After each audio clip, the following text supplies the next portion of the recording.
오늘 주신 말씀 중에서 추천받는 동역자 됩시다. 그런 제목의 말씀으로 우리가 세 번째 다시 한번 계속 생각하기를 원합니다. 우리가 사람에게도 제대로 추천받는 게 쉽지 않다고 했습니다. 그런데 성령님께 추천받기란 더더욱 어렵고 어려운 일입니다. 왜냐하면 성령님은 뇌물이나 또 다른 로비가 통하지 않기 때문에 그렇습니다. 사람에게 로비하는 것은 추천받는 것은 적당히 로비 좀 하고 음료수 좀 사가지고 가고 평소에 조금 그 앞에서 인사도 좀 잘하고 이러면요 그래도 웬만하면 추천받을 수 있어요. 조금 부족해도 인간관계 때문에 추천받을 수 있어요. 그런데요 성령님은 그게 안 돼요. 뇌물도 안 되고요 얼굴 내비친다고 되는 게 아니에요. 성령님께 추천받는 것은 오직 하나님의 뜻대로 살 때만 가능합니다. 오직 믿음으로 살 때만 가능한 것입니다. 그래서 성령님께 추천받는 것은 하늘의 별 따기만큼 어렵다는 거죠. 아니 그보다 더 어려울 수도 있는 것입니다. 다만 성령님께 추천받기만 하면 너무너무 확실한 거니까 성령님의 추천서만 가지고 있으면 어느 곳이든 문제될 게 없는 거죠. 의심할 나위가 없습니다. 완벽한 것이기 때문에 그렇습니다.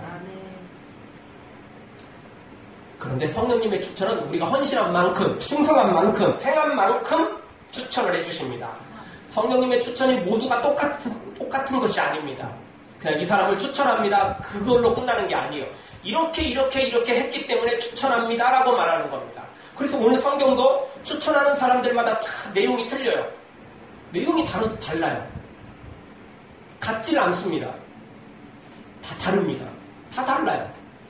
왜냐하면 행한 대로 추천하니까 대충 묶어서 추천하지 않아요. 그 사람이 행한 만큼만 추천해 주는 것입니다.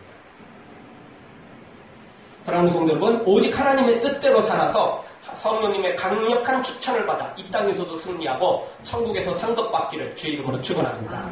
자, 그러면 우리가 성령님의 추천을 받으려면 어떻게 해야 됩니까? 첫 번째로는 예수님 안에서 인정을 받아야 됩니다. 우리가 살아가면서 회사에서, 가정에서 또는 취미생활에서 또 기타 분야에서 우리가 인정받을 수 있습니다. 한 가지 분야에서 인정받는다고 다른 분야까지 다 인정받는 것은 아닙니다. 예를 들어서 회사에서는 일을 잘하지만 집에서는 남편과 아빠로서 역할을 잘 못하는 사람들도 있습니다.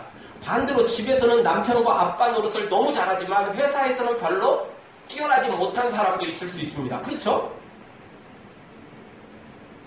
그래서 하나 잘한다고 다 잘하는 건 아니라는 거죠. 예수님을 믿는 사람들은 모든 분야에서 나름 인정받을 필요가 있습니다. 다만 일을 잘하느냐 못하느냐 이것은 사실 마음대로 결정하는 게 쉽지는 않잖아요. 다만 우리 예수님을 믿는 사람들에게 반드시 추천받아야 될 것, 인정받아야 될 건 뭐냐면 일은 아주 잘한다 못한다 그 분야를 뛰어넘어서 저 사람은 성실하다, 저 사람은 정직하다, 저 사람은 절대 속이지 않는다, 저 사람은 믿을만하다. 최고는 아닐지라도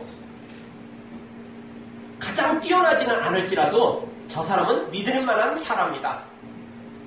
최소한 우리 발에 발등 찍히는 일은 없을 만한 사람이다. 이 정도는 인정받아야 되지 않겠어요? 네. 그게 우리 예수님 믿는 사람들이 인정받을 것 중에 하나인 것입니다. 네. 10절에 보면 예수님 안에서 인정받은 아벨레가 소개되고 있습니다. 10절 그리스도 안에서 인정함을 받은 아벨레에게 문안하라. 예수님 안에서 인정함을 받은 사람이 이 사람이 성령님께 추천받는 것입니다. 예수님 안에서 인정받지 못한다면 그 사람은 절대 아무리 헌금을 수십억 수조를 해도 우리나라를 통째로 다 갖다 바쳐도 추천받을 수 없는 것입니다. 하나님 돈이 없어서 우리에게 헌금을 요구하는 것도 아니고 일할 사람은 없어서 우리에게 충성 봉사를 원하는 것도 아닌 것입니다. 하나님이 진짜 원하는 건 이렇게 주 안에서 인정받는 우리의 삶, 우리의 믿음, 우리의 헌신하는 그 모습들인 것입니다. 우리 자신도 인정을 좀 받을 필요도 있지만 실제로는 예수님을 믿는 우리가 인정받아야 됩니다. 그것이 곧 예수님 안에서 인정받는 것입니다.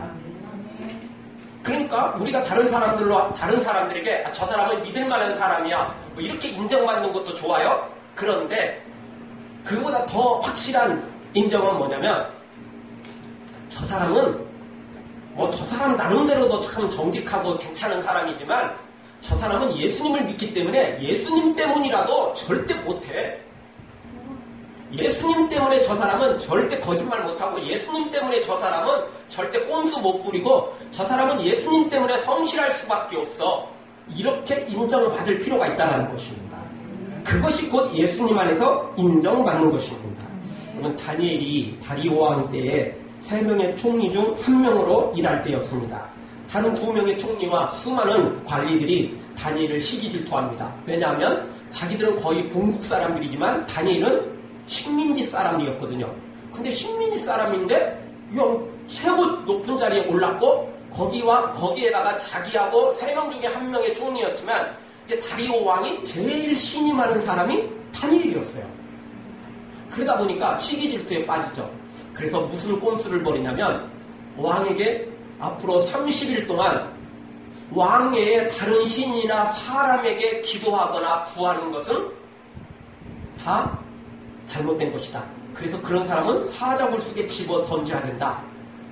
오랫동안은 못하더라도 30일 동안만큼은 왕이 최고라는 걸, 왕이 가장 높다는 것을 우리가 보여줘야 된다. 이렇게 말하죠. 다리오 왕이 아무 생각 없이 그냥 자기를 높이겠다는데 누가 싫을 사람 어디 있겠어요? 도장을 꽝 찍어버렸어요. 그런데 다니엘은 그 소식을 듣고도 이 법령이 선포된 걸 알고도 어떻게 하죠? 집으로 돌아가서 예루살렘을 향해서 창문을 열어놓고 무릎 꿇고 기도를 합니다. 이쯤 되면 좀 창문을 확 닫고 그냥 입을 딱 뒤집어 쓰고 기도하면 얼마나 좋겠어요. 그런데 자기 할 일 다 해요. 똑같이 해요. 평소처럼.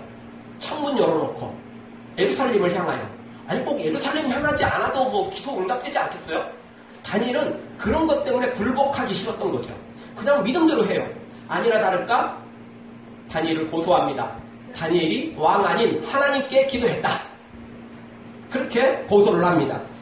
다리오 왕이 뒤늦게 이것을 알고 땅을 치지만 이미 법령은 선포되었고 고민하지만 신하들이 그냥 집단적으로 데모하면서 왕의 법대로 법령대로 왕이 선포했으니까 만약 왕이 이걸 그대로 허락하지 않으면 왕의 말이 왕의 법령이 앞으로 제대로 지켜지지 않을 거니까 절대 안 됩니다. 이렇게 우겨서 결국은 사자굴 속에 던지게 됩니다. 그런데 사자굴에 던질 때 다리오 왕이 다니엘을 찾아가서 어떻게 말한 줄 아십니까? 다니엘 6장 16절 왕이 다니엘에게 일러 가로되 너의 항상 섬기는 내 하나님이 너를 구원하시리라. 아니 웬만한 믿는 사람보다 더 믿음이 좋아요. 이 이방인 왕인데도 불구하고 이 사람은 다니엘도 믿었지만 다니엘이 믿는 하나님을 더 믿었어요. 진짜 믿을 만한 신으로 여겼어요. 그래서 사자굴 속에 던지면서도 뭐라고 말하냐면 나는 내가 도장을 찍은 바람에 법령을 선포한 때문에 너를 던지지만 너의 하나님이 너를 건져주실 것이다. 이렇게 이야기를 합니다.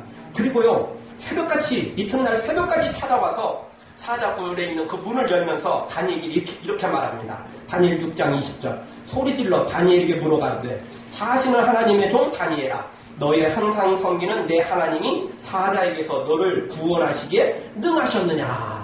그러면서 다니엘을 부릅니다. 다니엘이 왕이시여 저 여기 있습니다. 하나님이 저 살려주셨습니다. 이렇게 고백을 하게 되죠. 다니엘의 믿음도 참 대단하지만 이 왕도 정말 대단하죠. 이 왕은 다니엘이 믿었던 하나님 그리고 다니엘에게 놀라운 능력을 주셨던 하나님을 확신했던 거예요.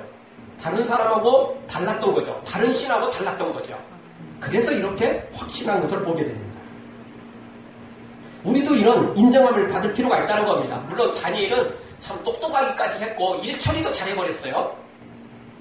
이건 좀 특별한 경우지만 우리가 정말 최고의 이런 뛰어난 일하는 사람이 못 된다 할지라도 최소한 우리가 예수님 때문에 하나님 때문에 꼼수 안 부리고 정직하고 신실하고 성실한 사람이라는 것을 보여줄 필요가 있다는 것입니다. 그것이 우리가 예수님 안에서 인정받는 길 중에 하나인 것입니다. 요셉도 마찬가지입니다. 죄수 신분으로 수감 생활하던 요셉, 바로에게 부름을 받고 나가죠. 그리고 꿈을 해석해 주잖아요. 그러면서 바로가 뭐라고 고백합니까?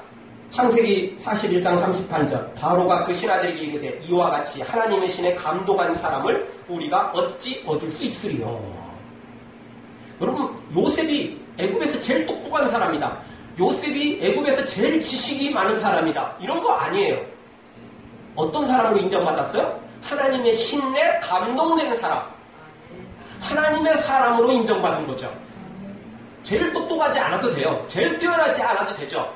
제일 뛰어난 지식을 갖고 있지 않아도 돼요. 1등 안 해도 돼요. 다만 하나님의 사람이다라는 것을 인정받으면 결국은 사람들은요, 결정적인 순간일 때 그때 이런 하나님의 사람을 찾게 돼 있어요. 왜냐하면 똑똑한 놈들은 또 뒤로 꼼수 부려서 그거 숨기고 도둑질해갖고 자기 목 다 챙기는 놈들이 얼마나 세상에 많은지 몰라요. 그런데 하나님의 사람들은 다르다는 걸 보여준다면 그들이 결국은 우리를 믿을 수밖에 없게 되는 거죠. 물론 이런 인정이 다 100점짜리 예수님 안에서 인정받는 것은 아닙니다. 왜냐하면 예수님 안에서 인정받는 것은 결국 예수님이 인정하시는 거거든요. 사람이 아무리 인정을 안 해줘도, 사람에게 인정 못 받아도 예수님께서 인정해 주시면 이게 가능한 것입니다. 스데반이 돌에 맞아 죽을 때 누가 인정했어요? 아무리도 인정하지 않았죠. 야고보가 칼에 맞아 순교당할 때 누가 인정했습니까? 사람들은 인정하지 않았죠. 그러나 우리 하나님은 인정하셨습니다. 그러니까 사람에게 인정받을 수도 있지만 전혀 인정받지 못할 때도 있다는 겁니다. 최종 결정은 사람이 아니라 하나님입니다. 예수님이 인정해 주시면, 잘했다, 충성된 종아 인정해 주시면 사람들이 나를 미워하고 사람들이 나에게 손가락질해도 충분히 인정받는 것입니다. 바라기는 우리 모두 사람하고 상관없이 우리 예수님께, 하나님께 인정받을 뿐만 아니라 한 걸음 더 나아가서 사람에게도 인정받을 만큼 우리가 예수님 안에서 신실한 하나님의 사람으로 세워지는 우리가 되어지길 주의 이름으로 축원합니다. 두 번째, 성령님께 추천받으려면 어떻게 해야 됩니까? 12절에 보니까 많이 수고해야 됩니다. 12절, 주 안에서 수고한 드루베나와 드루보사에게 문안하라. 주 안에서 많이 수고하고 사랑하는 버시에게 문안하라. 수고한 사람들이 소개되고 있습니다. 그것도 많이 수고한 사람이 더 소개되고 있습니다. 주 안에서 수고해야 됩니다. 우리 인생은 수고의 연속입니다. 정말 우리는, 사람은 수고하지 않을 수 없어요. 놀고 먹을 수는 없잖아요. 놀고 먹으면 가난해지고 놀고 먹으면 재미없어요. 놀고 먹는 게 좋을 것 같지만요, 놀고 먹는 것은 사람을 망치는 것입니다. 여러분, 은퇴하고 나면 갑자기 사람이 늙잖아요. 왜 그렇죠? 일거리 없으니까 그래요. 아니 아침 일찍 출근 안 해도 되고 저녁 늦게 일 안 해도 되니까 더 좋을 것 같잖아요. 더 쌩쌩해지고 더 피부도 좋아지고 잠 좀 푹 자고 피로 안 쪄드니까, 피곤에 안 쪄드니까 좀 좋아질 것 같은데 그렇지 않아요. 은퇴하고 할 일이 없으면요 금방 늙어버려요. 사람은 일하면서 살게 돼 있어요. 너무 무리하면 문제가 되지만 놀고 먹는 거 절대 사람에게 좋은 게 아니에요. 그거 안 좋은 겁니다. 정신적으로도 안 좋고 육체적으로도 안 좋은 것입니다. 사람은 땀 흘리면서 일하도록 창조되었기 때문에 또 그렇게 일을 해야 돼요. 어떤 일이든 일을 해야만 되는 것입니다. 따라서 오늘 우리가 수고를 해야 되는 것입니다. 다만 세상에 썩어질 걸 위해서 수고하는 사람은 세상에서는 성공하고 세상에서는 좀 존경받고 세상에서는 좀 인기를 얻을지 몰라도 하나님에게 남는 것은 아무것도 없습니다. 고린도전서 3장 13절 이하에 보면 우리의 마지막 날에 우리가 불시험을 당한다는 겁니다. 우리의 공력이 불시험을 당하는데 그 불로 태워져 버리면 해를 받고, 우리의 공력이 불시험에서 그대로 통과되면 상을 받는다는 겁니다. 우리 건물에 화재가 발생하면 어떻게 되죠? 다 타버려요? 싸그리 탑니다. 근데 우리가 마지막에 우리 인생이 끝날 때 불시험이 있다는 거예요. 우리가 그동안 인생을 살면서 수고한 모든 것들이 불을 통과하게 돼 있어요. 근데 불에 다 타버리면 없어져 버리니까 아무것도 가져갈 게 없고 그 불시험을 통과해서 그대로 남는 것만 갖게 돼 있어요. 세상에서 부자가 됐느냐, 출세했느냐, 성공했느냐, 사람들한테 박수 받았느냐, 인기가 있었느냐, 이런 것들은 불시험을 통과할 때 다 태워질 거예요. 다 없어질 것들이에요. 흔적도 안 남아요. 아무것도 안 남을 것들이에요. 그러면 뭐만 남습니까? 우리가 주 안에서 수고하는 것들만 남아요. 주 안에서 충성한 것들만 남게 되는 거죠. 이런 것들은 불시험을 능히 통과하게 돼 있어요. 절대 태워지지 않아요. 없어지지 않죠. 그래서 오늘 12절에 이렇게 주 안에서 수고한 사람들이 소개되고 있고 이 사람들이 성령님의 추천을 받는 것을 보게 됩니다. 따라서 오늘 우리가 세상의 헛된 것들을 위해서 수고하는 것, 그것은 어리석은 것들입니다. 우리가 주 안에서 수고해야만 되는 것입니다. 그러면 맨날 교회 일만 하고 맨날 우리가 기도만 하고 맨날 전도만 하고 맨날 교회에서 살아야 되느냐? 절대 또 그렇지는 않습니다. 우리가 무엇을 하든지 간에요. 주님을 위해서 하면 그것이 곧 주 안에서 수고하는 것이 되는 것입니다. 직장에서 돈을 벌어도 우리 자녀들을 양육하는 것도 결국 다 주님을 위해서 하겠다라고 생각하면 그것이 곧 주 안에서 수고한 일이 되는 것입니다. 나 월급 많이 받아갖고 11조금 하고 헌금도 더 많이 할래. 나 월급 많이 받아갖고 우리 자녀들 잘 키워서 정말 하나님 나라의 일꾼으로 삼을래. 이러면 다 주 안에서 수고한 거 아니에요? 설거지를 하는 것조차도 짜증나면서 하는 건 별 도움이 안 되겠지만 우리 가족을 위해서 믿음의 가정 만들기 위해서 내가 더 건강하게 만들어서 정말 주님의 일꾼 삼으리라. 이러면 주님을 위하는 것이 되지 않겠습니까? 그러니까 무엇을 하든지 주님을 위해서 하면 주 안에서 수고한 것이 되고 아무리 교회 안에서 일을 한다 할지라도 교회 안에서 봉사를 한다 할지라도 나를 위해서 하는 거라면 불평하고 원망하고 욕하면서 하는 거라면 체면 때문에 하는 거라면 주 안에서 수고한 것이 아니겠죠. 그래서 장소가 중요한 게 아니에요. 무엇을 하느냐가 중요한 게 아니에요. 목적이 중요하죠. 왜 하느냐는 겁니다. 왜? 이유가 뭐냐는 거예요. 이유가. 교회 안에서 일을 해도 나를 위한 거라면 주의 일이 아니고 세상에서 일을 해도 주님을 위한 거라면 주의 일이 되는 것입니다. 그래서 우리가 무엇을 하든 주님을 위해서 한다면 우리는 주 안에서 수고한 것이 되는 것입니다. 그래서 성경은 말씀하십니다. 우리에게 뭐라고 말씀하십니까? 먹든지 마시든지 죽든지 살든지 다 주님을 위해서 하라는 거예요. 아멘. 그러면 그 수고가 다 주님 앞에 남게 되더라는 것입니다. 아멘. 마지막 불시험을 통과할 때 하나도 태워지지 않고 그대로 고스란히 남게 되더라는 것입니다. 아멘. 그리고 그것을 통과하는 것에는 보너스 이자까지 잔뜩 붙여서 우리 주님이 상급을 주신다는 것입니다. 사랑하는 성도 여러분, 주 안에서 우리가 수고하되 많이 수고해서 지금 당장 큰 열매 없더라도 많이 수고해서 성령님의 추천을 받는 우리 모두가 되어지기를 주의 이름으로 축원합니다. 세 번째로 성령님께 추천받으려면 어떻게 해야 됩니까? 주 안에서 부모 형제가 되어야 됩니다. 13절에 보면 루포와 그의 어머니가 소개되고 있습니다. 여기 루포는 예수님께서 십자가를 지고 골고다 언덕 오르실 때 로마 군병들에게 강제로 끌려가서 십자가를 지고 갔던 그 구레네 사람 시몬의 아들입니다.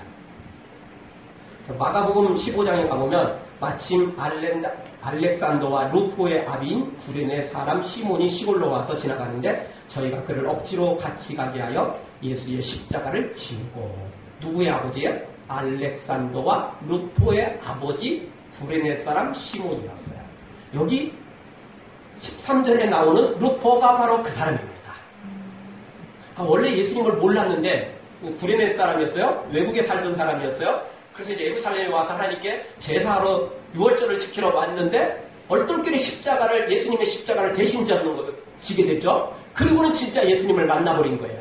이 구레네 사람 시몬이. 그래서 이 시몬이 자기와 자기 아들, 자기 아내, 가족 모두가 다 예수님을 믿는 사람으로 바뀌게 되죠. 그래서 이 로마서에 나오는 이 루포가 그리고 그의 어머니가 즉 시몬의 아내가 소개되고 있습니다. 그런데 13절 하반절을 보십시오. 그 어머니는 곧 내 어머니니라. 루포의 어머니인데 이 시몬의 아내인데 바울이 뭐라고 고백하냐면 그 루포의 어머니는 나의 어머니다. 나의 어머니다. 이렇게 고백하고 있습니다. 이게 왜 이렇게 됐을까요? 사실 바울과 전도팀이 전도를 하는 단위이기 때문에 항상 어려웠어요. 힘들었어요. 집 떠나면 다 고생 아니에요. 호텔을 들려도 그래도 고생이에요. 그런데 바울과 전도팀이 호텔 들렸나요? 모텔도 아니에요. 그냥 노숙할 때만 했고 그냥 굶을 때만 했고 너무너무 힘들었어요. 자, 이럴 때에 이 아마 루포의 어머니가 이 시몬의 아내인 이 여인이 바울과 전도팀에게 최선을 다해서 섬긴 것 같습니다. 마치 자신의 아들처럼 자신의 자녀처럼 바울과 전도팀에게 그렇게 최선을 다했던 것 같습니다. 우리나라도 선교 초기에 선교사들이 우리나라에 복음을 전하러 왔을 때 무슨 누가 뭐 교회 딱 지어놓고 건물 지어놓고 아우 선교사님 오십시오. 이곳에서 복음을 전하십시오. 이런 사람이 어디 있겠어요? 선교사들이 우리나라에 왔을 때 참 힘들었죠. 그래도 그 중에 은혜를 받은 사람들은 자기 집을 개방해서 선교사를 초청하고 그리고 숙식을 제공해주면서 복음을 전하도록 만들었고 또 주일날이 되면 또 기도 시간이 되면 자기 집을 개방해서 자기 집을 교회로 삼았어요. 그래서 이렇게 자기 집을 교회로 삼고 선교사에게 숙식을 제공해주면서 복음을 위해서 힘있게 함께 동참한 사람들도 우리나라의 선교 초기에 많이 있었어요. 아마 루포의 어머니도 그랬던 것 같습니다. 바울과 전도팀이 들어오자 바울과 전도팀을 자기 집이 대궐 같은 집 아니어도 그리고 뭐 진수성찬 아니어도 그냥 우리와 똑같이 먹읍시다. 이러면서 좀 좁아도 같이 잠자고 또 같이 먹고 같이 주님을 위해서 이렇게 섬겼던 것 같습니다. 그러다 보니까 바울 입장에서 보니까 이 루포의 이 어머니가 마치 정말 이 바울 자신의 육신의 어머니처럼 그런 마음으로 자신에게 베푼 것이 감사해서 정말 루포의 어머니를 보면서 내가 엄마가 생각나는구나. 어머니가 생각나는구나. 이런 마음이 들었던 거죠. 그래서 루포의 어머니를 나의 어머니다. 내 어머니다. 라고 소개해주고 있습니다. 우리도 그렇잖아요. 우리 부모같이 나를 잘 챙겨주고 그런 마음으로 나에게 이렇게 뭔가 배려를 해주는 사람 만나면 엄마 아빠 생각날 때 있잖아요. 딱 바울이 그랬다는 거예요. 전도팀들이 다 그랬던 거예요. 다 루포의 어머니를 보면서 우리의 어머니 생각난다. 진짜 엄마 맛이다. 엄마 손맛이 나고 엄마의 그 손길이 느껴질 정도로 그렇게 따뜻한 사랑의 섬김이 있었던 것입니다. 우리가 이렇게 루포의 어머니처럼 이렇게 서로 사랑을 베푼다면 예수님 안에서 한 가족처럼 피를 나눈 형제 자매처럼 부모 자식처럼 이렇게 사랑을 나눈다면 우리도 이런 성령님의 추천을 받을 수 있다는 것입니다. 예수님은 마가복음 3장 35절에서 이렇게 말씀하십니다. 누구든지 하나님의 뜻대로 하는 자가 내 형제요 자매요 모친이니라. 육신의 피를 나눴다고 자매고 모친이고 형제 자매가 되는 게 아니라는 거예요. 어떻게 하면? 하나님의 뜻대로 행하면, 하나님의 뜻대로 사랑하면, 베풀고 나누면 예수님의 형제가 되고 자매가 되고 모친이 될 수 있다는 것입니다. 우리 피를 나눈 가족도 중요합니다. 끊을 수 없는 거죠. 그러나 그거보다 더 강력한 피는 예수님 안에서 영적 피를 나눈 형제 자매요 부모 자식들인 것입니다. 그것이 진짜 우리가 천국까지 이어갈 영적 피를 나눈 형제 자매요 가족이라는 사실을 기억해야 됩니다. 그렇다고 육신의 가족들을 또 함부로 하면 안 되죠. 왜냐하면 육신의 자녀도 가족도 하나님이 묶어주시는 것이거든요. 그래서 우리가 똑같이 여겨야 된다는 것입니다. 똑같이 귀하게 여겨야 됩니다. 그래서 우리 모두 다 이렇게 루포의 어머니처럼 우리가 교회 안에 믿음을 가진 젊은 사람들에게는 내가 어머니가 되고 또 아버지가 되고 반대로 또 연세 드신 분들한테는 내가 그렇게 아들이 되고 딸이 되고 이렇게 될 만큼 우리가 이렇게 서로 사랑함으로 우리 주 안에서 모두 형제, 부모, 자매가 되어서 성령님의 추천받기를 주의 이름으로 축원합니다. 마지막으로 성령님께 추천받으려면 어떻게 해야 됩니까? 16절에 가보니까 거룩한 입맞춤으로 서로 무난해야 되는 것입니다. 16절 한번 읽겠습니다. 같이 읽습니다. 너희가 거룩하게 입맞춤으로 서로 무난하라. 그리스도의 모든 교회가 다 너희에게 무난하느니라. 아멘. 무난하는데 어떻게 무난한다고요? 입맞춤으로 무난하는 겁니다. 우리식으로 말하면 이게 키스예요. 그런데 뭐 진짜 그렇게 하라는 건 아니고 이제 서양식의 인사는 약간 이런 비슷한 인사죠. 그렇다고 막 쪽쪽 맞추고 그런 인사 아니에요. 우리나라 사람들이 또 뭐 거기 뽐 받는다고 그렇게 하는데 그거는 실례입니다. 그냥 껴안고 살짝 이렇게 부딪히는 살짝 이렇게 접촉하는 것처럼 하는 거지 진짜 막 뺨에 막 뼈뽀하고 그런 거 아니에요. 그러다가는 실례가 되는 거예요. 어쨌든 거룩한 입맞춤이에요. 세속적인 입맞춤 아닙니다. 에로스 사랑 아니에요. 인간적인 사랑 아니에요. 늑대 같은 그런 거 아닙니다. 여기 거룩한 입맞춤이에요. 거룩한 사랑의 인사죠. 거룩한 거예요. 이 거룩한 사랑의 인사라는 것은 뭐냐면 자기가 좋아하는 사람만 인사하고 조금 미운 사람은 고개 팍 돌려버리고 이거는 거룩한 입맞춤이 아니에요. 모두에게 동일하게 입맞춤하고 인사하는 것이야말로 거룩한 입맞춤이며 거룩한 인사인 것입니다. 여러분 미워하는 사람에게도요 우리는 거룩하게 미워해야 돼요. 언뜻 이해는 안 되죠. 그래도 거룩하게 미워해야 됩니다. 따라서 한번 해볼까요? 미운 사람은 거룩하게 미워하자. 거룩하게 미워하는 방법이 뭐냐면요. 첫 번째로는 미우니까 하나님께 고소하는 겁니다. 그렇죠? 미운데 내가 가서 쪽쪽 빨아줘야 되겠어요? 그럴 수는 없잖아요. 미우니까 하나님께 고소하면 돼요. 가서 주먹으로 치고 가서 멱살 붙잡고 그냥 엎어치게 할 게 아니고 하나님께 고소하는 거예요. 그게 거룩하게 미워하는 방법이에요. 하나님께 고소해야죠. 내가 미운데 그 사람을 어떻게 축복해 줄 수 있겠어요? 미우니까 고소하는 거죠. 고발하는 거죠. 하나님께. 인간적으로 육신적으로 세속적으로 하지 않는 거죠. 하나님께 고소고발하는 겁니다. 그게 거룩하게 미워하는 겁니다. 또 하나의 방법은 첫 번째만 하면 안 돼요. 고소고발만 하면 그거는 반쪽짜리입니다. 그 한 단계 더 나아가야 되는데 그 영혼을 위해서 불쌍히 여기고 기도해 줘야 되는 거죠. 자기 잘못해놓고도 잘못한지도 깨닫지 못하고 또 잘못했다는 걸 알면서도 회개하지 않고 사과하지 않고 고백하지 않은 그 불쌍한 영혼을 위해서 기도해 줘야 된다는 것입니다. 그것이 우리가 거룩하게 미워하는 방법입니다. 여러분 미운 사람을 미워하세요. 다만 세상 방법으로 미워하지 마세요. 우리는 천국 사람이니까 미워해도 천국 사람답게 미워해야 돼요. 사랑을 해도 천국 사람답게 사랑해야 돼요. 세상 사람들은 이쁜 사람만 사랑해요. 자기 잘해주는 사람만 사랑하죠. 그리고 자기 아는 사람만 사랑하면서 다른 사람은 또 편애해요. 근데 우리는 그런 사랑이 아니잖아요. 우리는 사랑을 해도 거룩한 사랑을 하는 거고 미워해도 거룩하게 미워해야 돼요. 그게 하나님의 사람답거든요. 그게 하나님의 사람이 해야 될 일인 거죠. 그래서 오늘 성경은 똑같아요. 거룩한 입맞춤으로 서로 무난하라는 겁니다. 거룩한 입맞춤이에요. 세속적인 거 아니에요. 더러운 거 아닙니다. 인간적인 거 아니에요. 거룩한 입맞춤입니다. 사랑의 입맞춤이죠.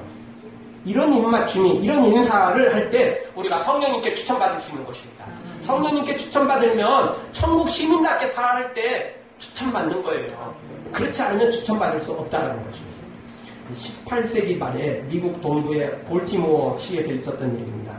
그 고장에서 가장 크고 좋은 이 여관의 지배인이 농부 차림으로 여관문을 들어서는 한 사람을 향해서 냉정하게 내쫓아버렸습니다. 옷도 더럽게 입고 농부처럼 입고 왔으니 얼마나 더럽겠어요. 흙이 묻었겠죠. 양복 입고 딱 모자 쓰고 구두 신고 이렇게 온 게 아니잖아요. 농부처럼 입고 왔으니 오죽했겠어요. 그러니까 더럽다고 쫓아내버렸어요. 그런데 쫓아낸 다음에 그 사람이 누군지를 알게 됐어요. 그 사람이 누구였냐면 미국의 부통령인 제퍼슨이라는 사람이었던 거죠. 이 제퍼슨이 시간 날 때 일을 하고 그 일하면서 그 여관을 잠깐 들렸던 거예요. 좀 쉬려고. 그런데 부통령을 쫓아내버린 거예요. 그래서 이 여관 주인이, 이 지배인이 부통령을 쫓아냈으니 오죽했겠어요. 그래가지고 찾아가갖고 제가 잘못했습니다. 제가 부통령인 줄도 모르고 그냥 이 동네 농부인 줄 알고 그냥 쫓아내버렸습니다. 죄송합니다.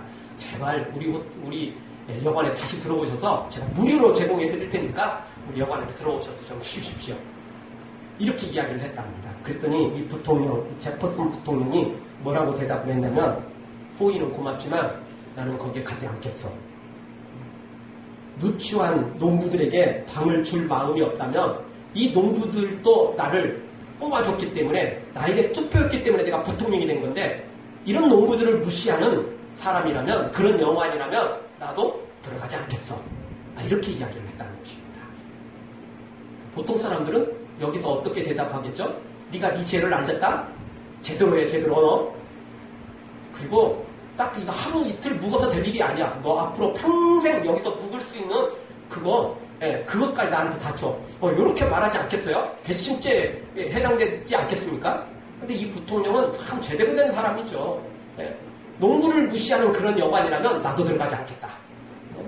아무리 부통령으로 초대받아도 나는 그런 여관에는 들어가지 않겠다. 이렇게 말을 했다는 것입니다.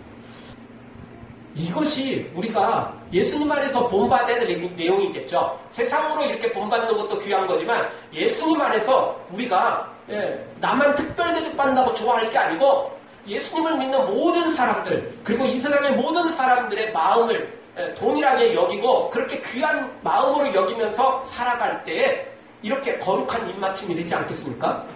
이런 마음으로 살아가야 되는 것입니다.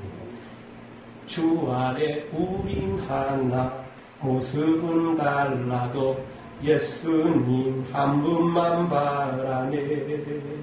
사랑과 선행으로 서로를 격려해 따스함으로 보듬어 가리. 이렇게 주 안에서 우리는 주님의 사람들을, 그리고 설사 세상 사람들을 할지라도 그 중에 또 주님의 사람들이 있고 또 주님을 믿을 사람들이 있으니까, 그리고 설사 지옥 가는 사람들이라 할지라도 우리가 그 사람들이 생명을 가지고 있는 한에는 그때까지는 우리가 예수님의 사랑으로 모두가 보듬고 사랑하고 아껴줄 사람들이라는 것입니다. 따라서 우리가 이렇게 거룩한 입맞춤, 거룩한 사랑의 인사를 나눌 때에, 그리고 설사 미워하는 사람이 있다 할지라도 세상적인 미움이 아니라 거룩한 미움으로 나아가서 우리가 하나님의 사람답게 살다 보면 우리 성령님이 우리를 추천해 주실 것이고, 우리의 그 추천받은 그것으로 말미암아 우리는 이 땅에서도 승리할 것이며 영원한 천국에서도 엄청난 상급을 받아 누리게 될 것입니다. 우리 모두 다 이렇게 주님 앞에 헌신 충성함으로 예수님 안에서 인정받고 많이 수고하고 또 주 안에서 형제 부모가 되고 거룩한 사랑의 입맞춤으로 나아가서 성령님께 추천받기를 주의 이름으로 축원합니다. 아멘. 기도하겠습니다. 통솔 한번 기도할 때, 주님 오늘 또